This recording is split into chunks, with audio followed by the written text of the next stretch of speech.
Joy University, best emerging university in South India. For admissions, contact Marwadi university మంచి భవిష్యత్తు కోసం తెలుగు విద్యార్థులు ఇష్టపడే యూనివర్సిటీ. కాల్ 9059052378 9059052379.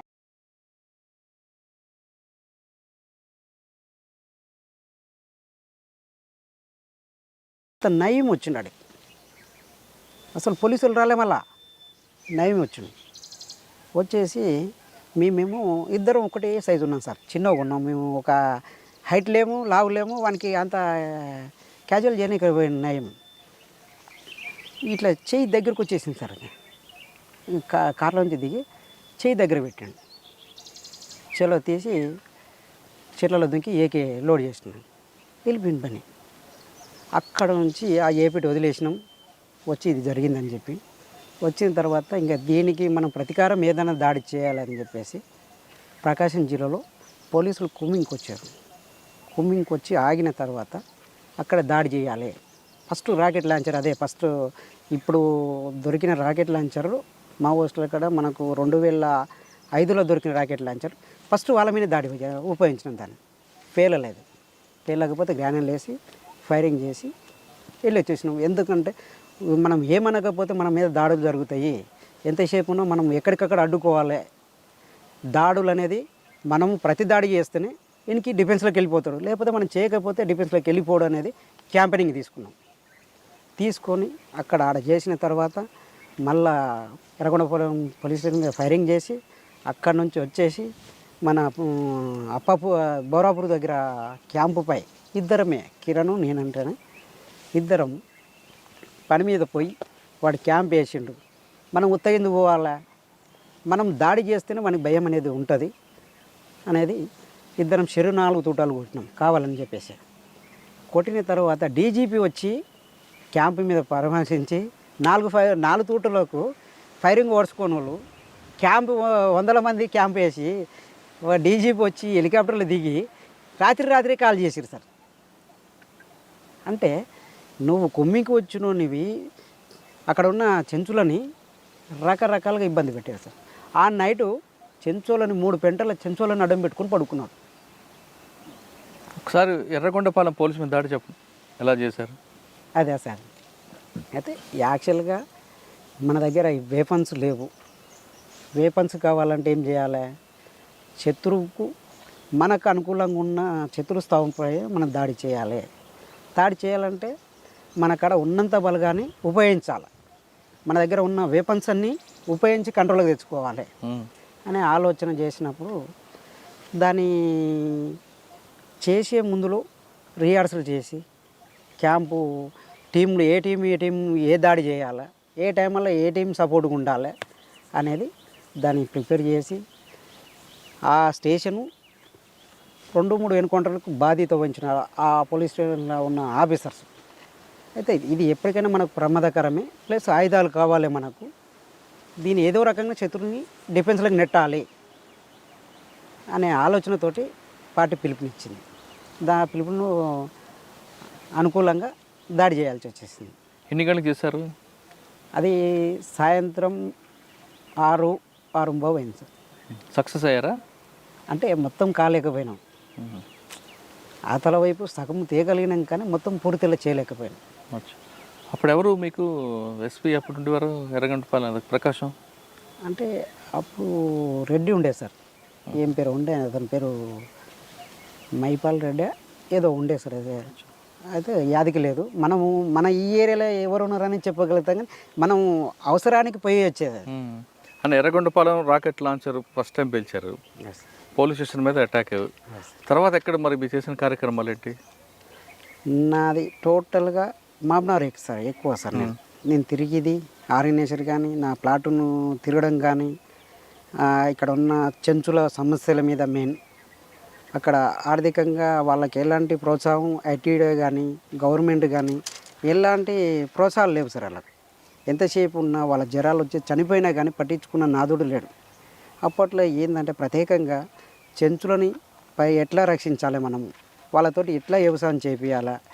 ఈ బయట నుంచి వచ్చిన వ్యక్తులు సారాయికి బానిసలను చేసి వాళ్ళ దగ్గర ఉన్న మేక పిల్లలు ఉన్న వాళ్ళు చెట్టు బంకలు తెచ్చిన ఏర్లు తెచ్చినా ఏం తెచ్చినా వాళ్ళకి సారాయి పోచడం, వాళ్ళకి ఎలాంటి తిండి లేకుండా బయట నుంచి గ్రామాల నుంచి సారాయి తీసుకొచ్చి పోసి అన్ని ప్రతి వస్తువు తీసుకుపోతున్నారు. ఇది కాదు పరిస్థితి. మనం దగ్గరుండి పార్టీ క్యాంపెయినింగ్, మనం వీళ్ళకి వ్యవసాయం నేర్పాలి, సారాయిని ఫస్ట్ అడ్డుకోవాలి. మనము దీని మద్యపాన నిషేధాన్ని ఖచ్చితంగా మనము దీన్ని ప్రతిష్టంగా చేయాలి. గ్రామాలైనా సరే, ఇక్కడ ఆదివాసుల కోసానికైనా సరే, ఎక్కడైనా సరే మనం ప్రత్యేకంగా దీని మీద మనము దృష్టి పెడితేనే ప్రజలు సంసారం మీద కానీ వాళ్ళ తిండి ఆహారం మీద ఆకలి అనేది ఇవన్నీ కూడా మీరు చేశాం. సక్సెస్ అయ్యారా? అయ్యాం సార్, 90% అయినట్టే. ఎందుకంటే అప్పట్లో సారాయి మీద ఎలాంటి ఏ గవర్నమెంట్ కానీ మద్యపానం మీద కానీ ఇప్పటివరకు గిట బ్రాండ్ షాపులు పెడుతున్నారు సార్. ఎవరి కోసానికి పెడుతున్నారు? ఎవరు దాగి సావాలని? అసలు ఏ రాజకీయ నాయకుడైనా కనీసం మద్యపానం నిషేధం అనేది ఎవరి నోటి గిట ఎక్కడ గిట వస్తలేదు. అంటే ఇప్పటివరకు గిట దేశాన్ని పాలించేది ఏంటి? మద్యపానంతో పొలిటికల్ లీడర్లు పాలిస్తున్నారు. అసలు అది మద్యపానం అనేది లేకుంటే కుటుంబాలు చాలా వరకు ఎలాంటి నష్టము పోవు. ఇప్పుడు ఇలా బయట హత్యలు జరుగుతున్నాయంటే మద్యపానంతో జరుగుతున్నాయి, రేపులు జరుగుతున్నాయంటే మద్యపానంతో జరుగుతున్నాయి. డ్రగ్స్ ఏది గంజాయి వస్తుంది, బయట నుంచి అది డ్రగ్స్ వస్తుంది. దాన్ని అడ్డుకుంటున్నామంటే అదే సంస్థలనే వీళ్ళు పట్టుకునేది వీళ్ళే, ప్రోత్సహించేది వీళ్ళే ఉన్నారు. లోపల నుంచి లావాదేవీలు అరికట్టడం ప్రయత్నం చేశారు. అరికట్టడానికి ప్రయత్నం చేశాం. చెంచుల్లో వాళ్ళకి కొంచెం అవగాహన కల్పించారు. వాళ్ళకి రాజకీయ జ్ఞానం తీసుకొచ్చారా? చాలా వరకు మనము ఎంత చెప్పినా 50% నేర్పగలిగినాం సార్. వాళ్ళ హక్కుల గురించి, వాళ్ళ ముందుండి పోరాటాలు కానీ, దాదాపు అడివాకి చట్టాలు ఎట్లా, మీకు ఎప్పటి నుంచి ఎప్పటి వరకు మీకు రాజ్యాంగం ఉంది, దేని ఎట్లా ఉపయోగించుకోవాలా. ఇప్పుడు యాక్చువల్గా ఈ ఫారెస్ట్కి రావాలంటే ఫారెస్ట్ వాళ్ళ పర్మిషన్ కాదు, యాక్చువల్లీ చెంచుల పర్మిషన్ తీసుకోవాలి.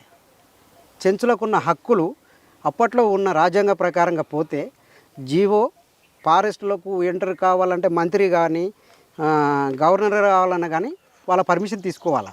ఇవాళ ఎక్కడ ఉంది పర్మిషను? అధికారుల చేతిలోకి వెళ్ళిపోయింది తప్ప వాళ్ళ హక్కులని ఎవరికంటే ఇప్పటివరకంటే ప్రశ్నించే వాళ్ళే లేకుండా పోయారు. ఇప్పుడు మీరు అప్పుడు చేసిన కార్యక్రమాలు చేశారు, బయటకు వచ్చారు కదా. అవును సార్. ఇప్పుడు మీరు చేసిన కార్యక్రమాలకు అభివృద్ధి చెందిన ఒక గ్రామం ఇప్పటికైనా ఉందా? ఉన్నాయి సార్. సాధ్యమైనంత వరకు ఇప్పుడు పోడు భూమి అనేది దాదాపు ఈ ఏరియాలో ఒక 10-15 వేల ఎకరాలు ఇప్పుడు రైతులు చేసుకొని బతుకుతున్నారు. కానీ ఇప్పుడు ఏమైంది, ఫారెస్ట్ వాళ్ళు పట్టాలు ఇవ్వకుండా సతాయిస్తున్నారు. పోడు భూములకు గవర్నమెంట్ పట్టాలు ఇస్తున్నది, కాకపోతే ఆ భూమి చేసుకొని బతకగలుగుతారు కానీ వాళ్ళకు ఉపయోగపడలేకపోతుంది. ఓకే, మొత్తంగా అన్న ఇప్పుడు ప్రజల కోసం కార్యక్రమాలు చేపట్టారు. మీరు చేసిన దాడుల గురించి చెప్పండి ఒకసారి. తప్పని పరిస్థితుల్లో అచ్చంపేట పోలీస్ స్టేషన్ ఒకటి సార్. అది ముత్తయ్య గారని సిఐ ఉండే ఒక ఆయన. ఎంతసేపు ఉన్నా దళాన్ని కొట్టేస్తున్నాం, ఇంకా 2 రోజుల 3 రోజుల అచ్చంపేట దళం వెళ్ళిపోతుంది, ప్లాటును కొట్టేస్తున్నాం, అయిపోయాయి అంటే వాస్తవానికి మా వాళ్ళు గిట దాడులకు పోయిర్రు, ఫెయిల్ అయినాయి. వాడు ఇంకా దానికి ఆఫీసర్ గారు ఏం చేశారంటే వీళ్ళు చేయలేరనే ఓపుకు వచ్చేసారు. మేమేం చేసినాం, ఇలా ప్రకటించి రేపే కొట్టేసి చెప్పి కొట్టారా? చెప్పి ప్రకటించి కొట్టాం. ఇంకొకటి ఎలా చేశారు అంటే ఏకేలు 2 తీసుకొని ఎట్టన చేసి ఈ యాక్షన్కి కొట్టాలి, దళాన్ని కొడతా అని చెప్పేసి ఒకటే ప్రకటిస్తున్నాడు. ప్రజలలో మనోభావాలు దెబ్బతింటున్నాయి.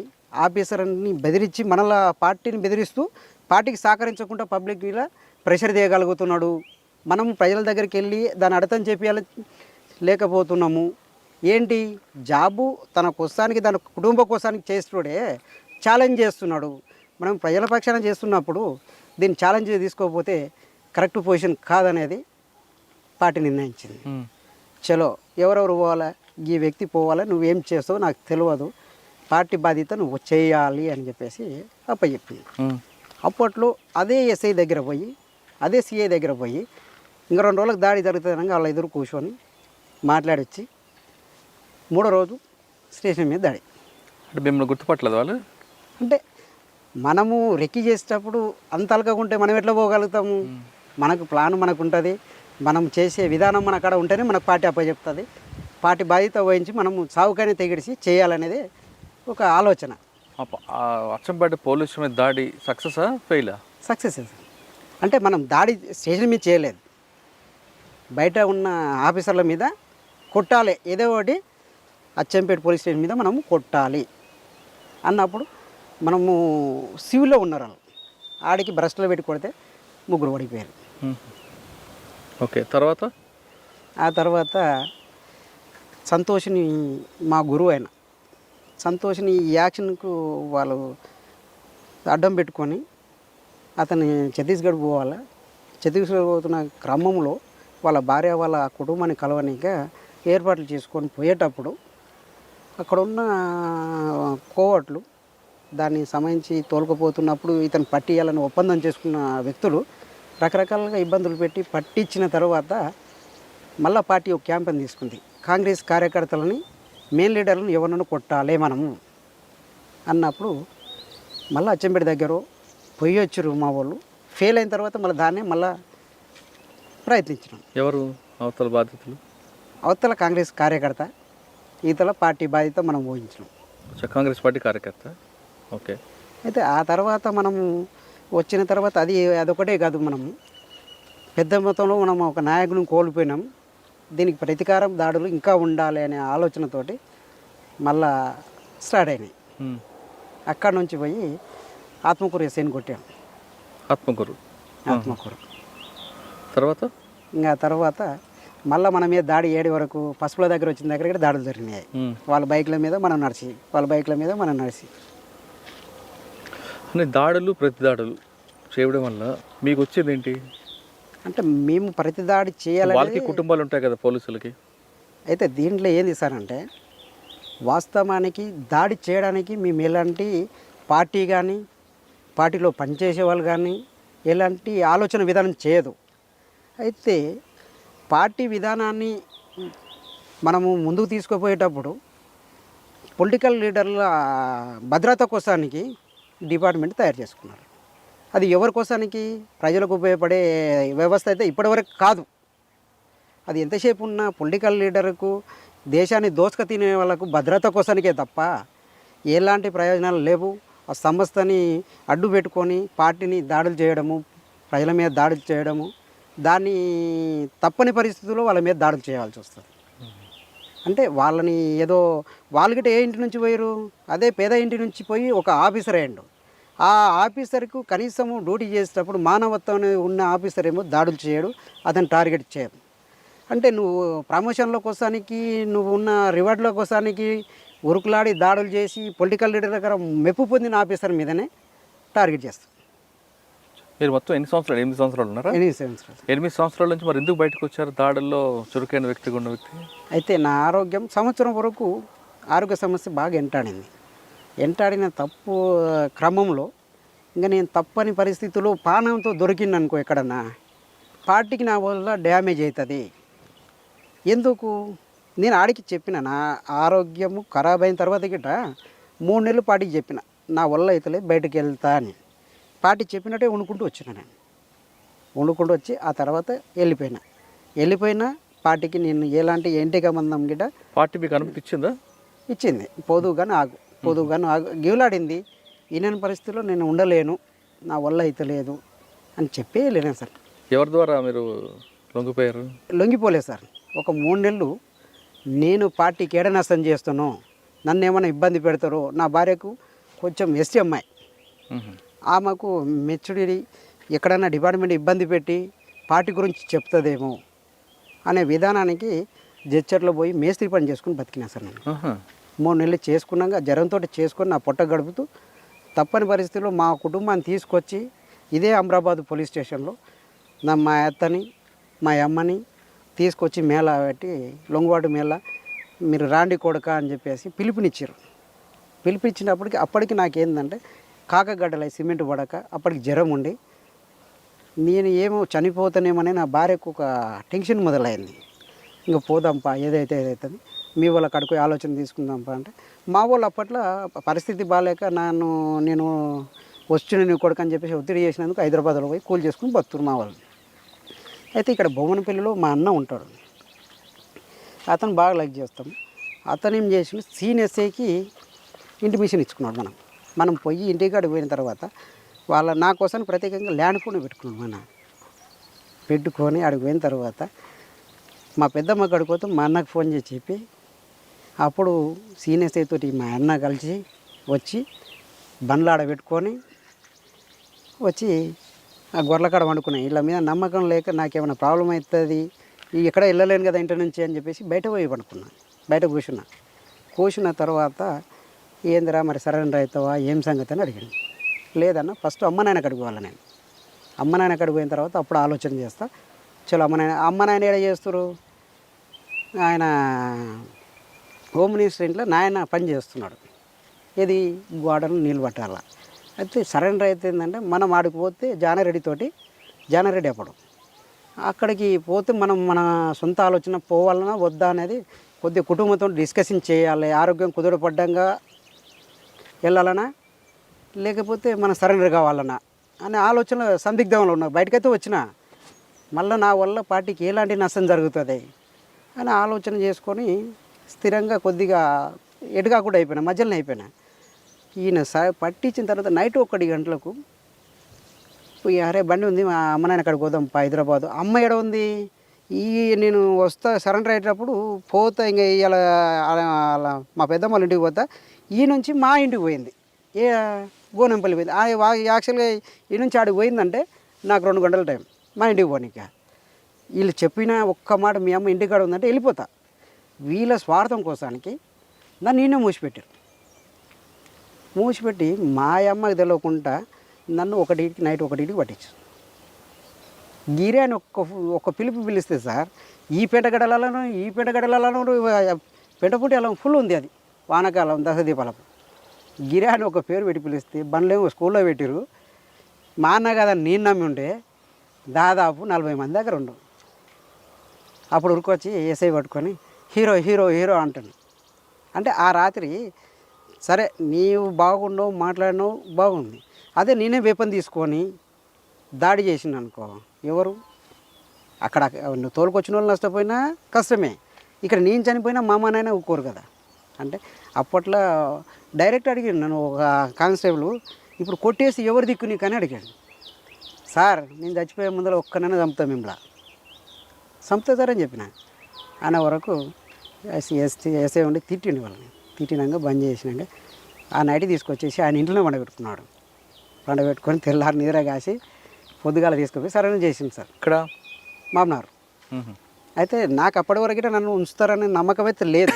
ఓకే, ఎందుకంటే 199 కేసులు వాళ్ళ మీద దాడులు చేసినవి ఉన్నాయి, గట్టి ఆఫెన్స్లే ఉన్నాయి. అయితే నన్ను ఎట్లా ఉంచరు అనేది నా ఆలోచన విధానం. పొద్దుగాల వీళ్ళందరినీ మాజీలని నన్ను మంగళాన్ని పిలిచి కటింగ్ చేయించి ఓ జత బట్టలు తెప్పించి మా భార్యకి ఇచ్చి తానం చేయించి బయటికి కంపౌండ్లోకి తీసిన తర్వాత వీళ్ళందరూ కంపౌండ్లో కానీ వస్తే బతికినారు అనుకున్నాను.